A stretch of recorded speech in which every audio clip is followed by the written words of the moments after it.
we've had certain clients and they're not people of color and they're just out walking free, living their lives. My name is Charnay Fisher. I am the lead investigator at Fisheye Investigations Group. I'm also the CEO of Fisheye Investigations Group. I started off like chasing fugitives and some crazy wild stuff, and I wanted to do something where I could help people and make money. And so that's what led me to open my own agency. My favorite thing about this job is to help people. When I first got into it, I was really big, and I still am big on like really helping people. People always call us with a problem, and like we are like walking problem solvers.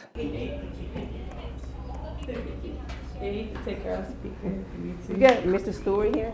He's saying that he still have not received the body cam for the gun case. Yeah, for the He has not received the body cam for the gun case. That's what we have on Venom. I sent him everything we had on Venom. I went through my emails, I looked at it, and it's just not there. It's the repeated, it's the ones, for the drug cases, it's a bunch of those, it's like 3 times. I got those like 3 times. Okay. If you send it, I got my phone with me, I can see it right now. So the way that it is, after your case was closed, we take your files digitally and put them on this hard drive right there. Mm-hmm. So she can't go in and just find it one. Oh, okay. Yeah, so she just, basically what she's doing is uploading those files and sending it to you as a whole. Oh, okay, yeah. Are you putting it in the Dropbox though? No, why would it be in the Dropbox? Just so you can like push a button to download it, because maybe someone might be missing. Like, No. Is it sent to like a Google Drive? No, so hold on. Terry, do you remember the last 4 of that case number? No, I don't. Because I have a 289 and then there's another one that ends in 4. 66, something 66. That's the gun case? Yeah, I believe it is. Alright, hold on. My name is Kerry Stewart. Oh, okay. Well, I was wrongfully convicted of 2 charges that I'm trying to actually fight right now. I wound up representing myself, going pro per in the Superior Court. And I had a choice to pick out after becoming pro per, I had a choice to pick out my private investigator and my paralegal. And then when I came through choices, I wound up picking out Sheila Perry and Charnay Fisher from Fisheye Investigations. Fisheye actually stuck out for me first, and after I told my paralegal that I needed a good private investigator, she also referred me to Charnay. Right. Yeah, but it just makes sense, like, because I just needed, the eye part got me, because I needed somebody to have a keen eye on what I'm trying to actually do as far as to get my innocence proven in the court system. And after our first interview, and I told her what I wanted, and what she brought back to me let me know that she had a keen eye for it. She got all the evidence that I needed. She pushed for an interview for a cop. Basically, she was doing everything that I needed out of the actual lawyer that the lawyer wouldn't do. Okay, she better be seen. Thank you. Okay. No problem. All right. Okay, cool, bye. Nah. Oh. My name is Graciela Zambador. It's gonna always go back to what I said. I treat them as people. I don't treat them as like whatever they're being charged with. So, I just sit down and I have a conversation just like I'm having with you. I set my expectations at the beginning, and then I want their expectations back. So I think that piece right there, because I'm asking them, like, what are they looking for? What is it that they need, that they want to get out of this process? If we go into showing that they're guilty, then we have to have that conversation. But at the same time, like, I still want to make sure that we're doing what we need to do to make them feel comfortable if they have to sign a plea. Unfortunately, like, he did sign a plea. Around the day that he signed the plea, we actually found the witness that, like, would have just bust his case wide open, where he probably wouldn't have had signed that plea. But obviously the prosecutor was threatening him with a long period of time to do in prison. So he went ahead and signed it. But, just being me, just speaking to people just like it's normal. Just, hey, this is me. How are you doing? This is what you've been charged with. I don't know what you've been charged with. If it's true, I'm gonna review it, and once I review it, if I deem that it's true and you're guilty, then you have to decide whether you want to go to trial or take a plea. When they're pro per, I do like to try to work the system just like if they were actually a lawyer. So I will like go in, look at everything, try to locate all the witnesses, interview witnesses, and then there's the pretrial interviews with the cops.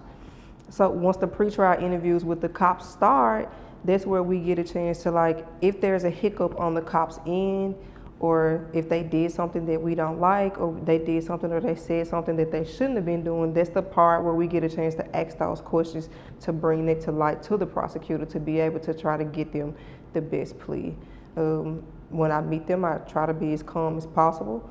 You know, sometimes we laugh, we joke. You know, I try to find a commonality between myself and them.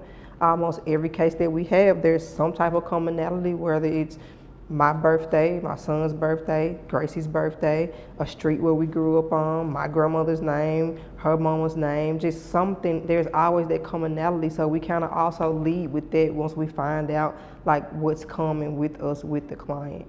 But the way the system works here in Arizona is when you get a court-appointed attorney, the court-appointed attorney can do what they want to do until you basically tell them that you want to go pro per. Now, granted that you have a good lawyer that just want to see you win or try to, you know, get you the best deal, or they want to work with you, then you find that kind of lawyer, that kind of lawyer will, you know, go for it and do the things that you need necessary to help fight your case. But a lot of them don't. They just want to get you out of the way, get a plea signed and get you out of the way because of, I don't know if a lot of people know this, but the court system has a funding for your case. And the funding has a certain amount of money. And the longer you sit there, the more money they use for the funding, because they got to pay for the lawyers, the paper, and everything that happens in the court. It comes out the funding. So whatever they can do to get you to sign the plea quicker through the lawyer, they will do. You know, even that's why they threaten a lot of people with all this time to get you to sign this plea for whatever they asking you for, because they don't want to really go to trial because it costs them more money. They could say that money gets split between the prosecution, judge, and lawyer. So that's when we just try to work the case. We try to work the case to the best of our ability. We try to lay out what we see for them. So like in his instance, what we saw, we laid it out, and we try to lay it out in paper so they can go and do whatever it is that they want to do. We don't give them advice as to what to do, but we kind of lay it out and say like, well, in his case, this was like a jaywalking thing. And you know, like, he felt like that the cops was like just picking directly on him. And when we look at the video, it is kind of that the cops was just picking right directly on him. But they probably knew who he was. You know, he was at the time on drugs. He was homeless. So he would be walking the streets and stuff, going to the stores. But at the same time, he was like this good guy trying to, like, if he see a little kid or like a woman walking, he would take his time out to like walk them to the store. So do I think that he was like profiled? I would say so. So we kind of laid that out. And then as we find the witnesses, you know, it's all really to it just about the truth. I mean, sometimes people say that it's corrupt and sometimes it's not. It's just they don't want to deal with the truth. In his instance, he's here now. He wants all of his stuff. He wants all our reports. So we're just here to just provide him with everything that he needs, even though that his case is done, so he can feel confident in taking whatever next steps that he wants to take. And that's kind of how we handle everybody. I mean, we are required to hold all of our files for 6 years, and we do hold those files. I don't think that I'm going to let the files go, to be honest, because I think it's a story behind every case that I work in the file. So, you know, if something ever happened to me, or I can't do it anymore, it's there for whoever is gonna take over the company. Or if I die, like, there's a big diary of like just boxes and boxes of files that could potentially help somebody in the long run. Don't know. Like, any one of these cases could go to the Supreme Court. We don't know. So that's just kind of how I deal with it. I mean, I try to approach it like really with an aggressive outlook when I first take them on too. Like, if I think that they've been done wrong, you know, I try to reassure them that we're not going to do the same thing. And right away, I try to show them that we're not going to do the same thing to gain their trust. And I think I spoke about that previously, like sometimes it's very hard when we get them. And I think that could be a reason why the complaints came out on Nisha. Like, he was kind of sick and tired of other people, and then here go a new face, and you know, you showing me this stuff, and now like the way you talking to me, I don't like that, I don't like this, you know, just probably based off him being in the system, and then I have to re-talk them down. So for me, there's a whole lot of talking back and forth for me to make sure that they're comfortable and try to talk them through it.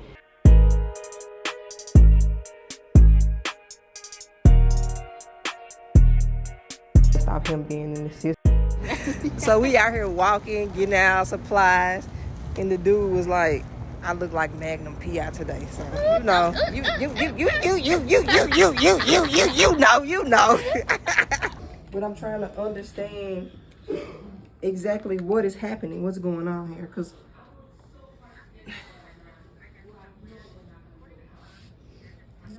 you told you cannot do what unless she comes back? I didn't hear that part. We can't talk. So we've tried to work it out with California, but I need her to come back to the state. She says she wasn't aware that she had to check in, that she had permission to go home. And so it's just kind of been,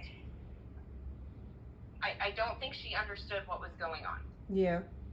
Yeah, it was, the whole process has been just kind of a whirlwind to get her to the part where the plea and the sentencing part actually took place. So, okay, so I'm going to try to talk her back into coming back. What, does she need to turn herself into you, or what? How would you want this to happen?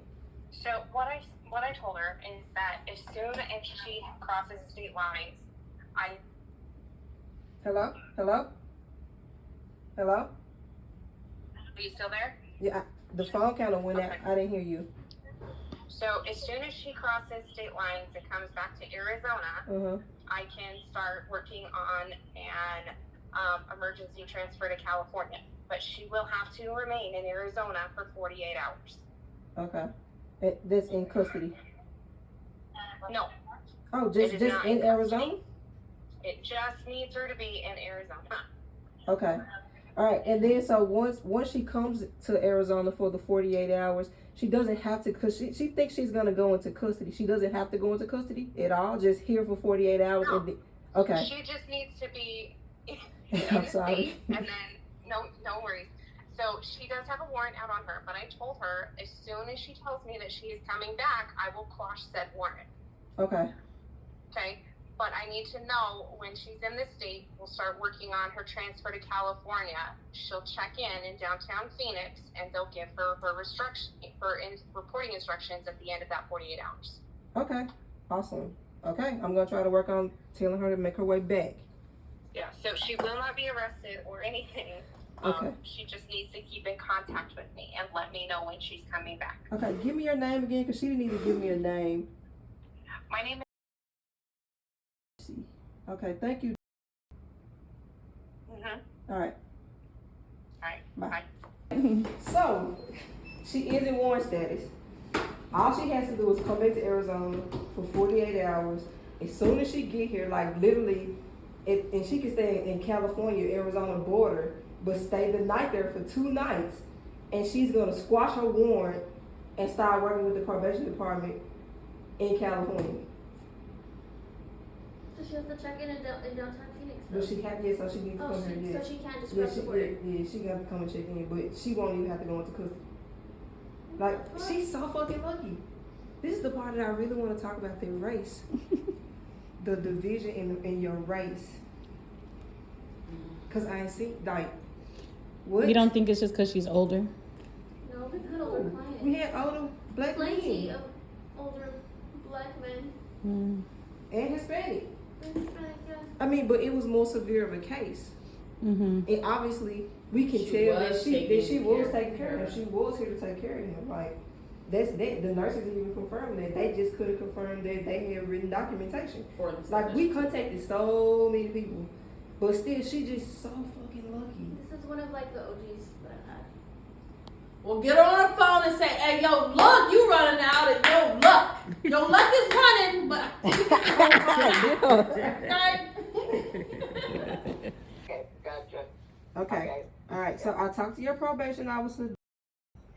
She says that you do have an active warrant. However, she would not take you into custody. You do need to come back to Arizona though. She said that you have to remain in Arizona for 48 hours. So let's say that you come back. As soon as you cross into Arizona, the state line, you know, like right there between Arizona and California, make contact with her. So if you want to call me and I call her and we speak to her together, but you're gonna have to make your way this way. You are gonna have to check in at the office downtown Phoenix. But that could be one day. And then the following day, you just have to stay here and find something to do. After that, she said it should take her those 2 days to get in touch with the probation department in California, and then you could just go back to California with no jail time. Okay, but if I wasn't, if I wasn't in trouble, then I'd get the warrant and go to jail. So I'm not going to do that. So I'm sure I'm going to not get jail time, right? Yes. So right now you are in active warrant status. We've talked about it as far as like on a racial aspect. Like most of our clients that's not African American or Hispanic have had the luxury of getting out and just on an ankle monitor, you know, or just chilling at home and just being able to show up to court.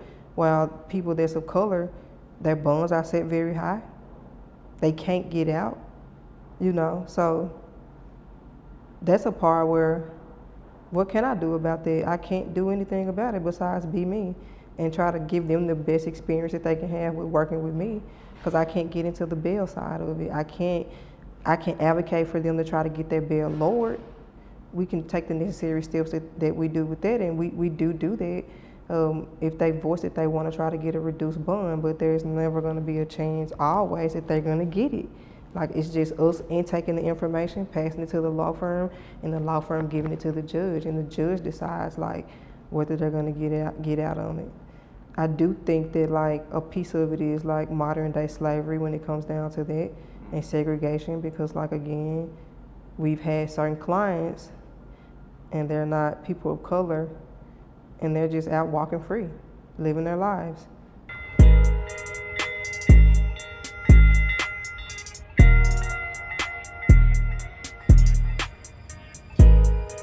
Happy anniversary! Get it! Yeah! The big surprise, Gracie stepped up big time. Like, I know I can't give her a shout out because she on the show, but she really stepped up. She stepped up. Good job, Graciela, investigators on bottom. She really stepped up to like go to the next level with the company. So I mean, she really held it down. Like, she got 100% out of her comfort zone, like to be going into year 2 and like really being a sponge and soaking up everything that I've taught her within these 2 years. Like, I could really see it when I was just going through like the grieving process of losing my family. All right, Gracie, top dog, the OG of Fisheye, happy 2-year anniversary. You are truly amazing and awesome, and I hope to see more. You're great. You provide a lot to the team, and so I am thankful since, being kind of new. I'm thankful for everything that you have provided, and you are definitely a great and huge asset to Fisheye Investigations. It doesn't even seem that it's been that long, but I really put it together. I'm like, yeah, it really has. I feel like I've been developed as much as possible. I still am being developed, but I feel a lot more confident. I feel like I've learned so much, especially in this last year. In the beginning, it was very hectic. I'm like, okay, like it was just everywhere. We're doing all kinds of crazy things in the beginning, and it was like, I was retaining, but now it's like that second year. Well, producing like work product, I'm in court. You did a trial, multiple trials, actually, all kinds of stuff. Like and then this upcoming year right now is like a year of trials and being in court, and it all fits together, especially in trial. So, but no, I feel very happy and confident. I'm ready to learn more. I feel like this job opens a lot of doors for you. You meet a lot of attorneys. You meet a lot of people. Even when I go into the job, they're like, oh, that's Fisheye. Like, I feel like, I'm finally being recognized for like the work that I'm putting in. It's like I'm creating success stories now. It's not like, oh, she's new, she's young, don't let's bear, whatever. She's a little, now it's more like, oh, that's gonna see a lot from Fisheye.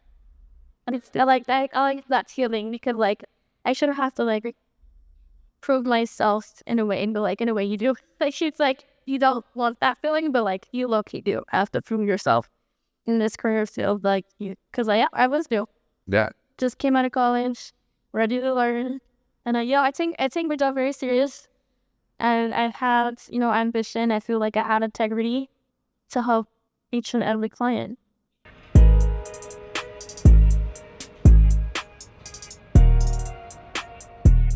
Right.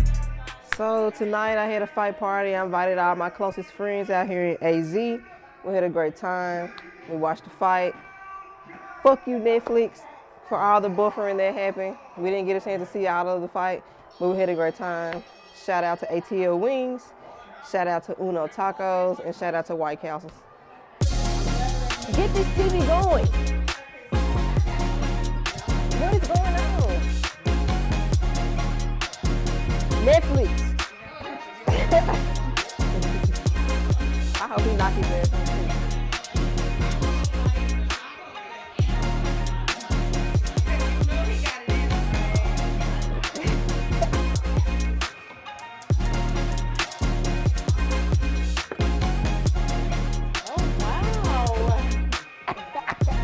Okay.